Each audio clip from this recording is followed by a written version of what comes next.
ისინი ევროპას მთელი მსოფლიოდან ჩასული ხალხით ტბორავენ და ევროპაც სხვანაირი სივრცე ხდება. მე ლიდერებს ყოველთვის ვეუბნები, რომ ჯობს ეს პროცესი შეაჩერონ, რადგან მალე ევროპა აღარ იარსებებს. ძალიან სახიფათოა ის, რასაც ისინი აკეთებენ.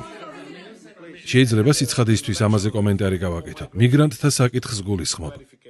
უნგრეთში არალეგალი მიგრანტების რიცხვი ნულის ტოლია, რადგან ჩვენ გვაქვს კარგად გამართული სისტემა. თუ ვინმეს მოესურვება უნგრეთში ჩამოსვლა, ამისათვის ჯერ ნებართვა უნდა მიიღოს. ნებართვის მიღების შემდეგ თავისუფლად შეძლებთ ჩვენს ქვეყანაში ჩამოსვლას. არავის შეუძლია უნგრეთის სამთავრობო ორგანოების ნებართვის გარეშე უნგრეთის ტერიტორიაზე ფეხი დადგას. ეს არის მარტივი რეგულაცია, რომელიც მუშაობს. რა გამოიწვია ამან? ჩვენ ევროკავშირმა ამის გამო ფინანსური სანქციები დაგვიწესა, რადგან არალეგალ მიგრანტებს ქვეყანაში და შესაბამისად ევროკავშირის ტერიტორიაზე არ უშვებთ.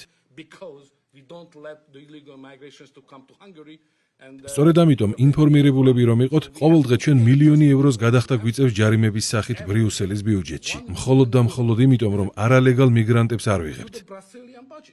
აი ასეთ აბსურდულ გარემოში გვიწევს ახლა ევროპაში ცხოვრება. გამოიწერე და გაიგე ამბები ლიბერალური ცენზურის გარეშე.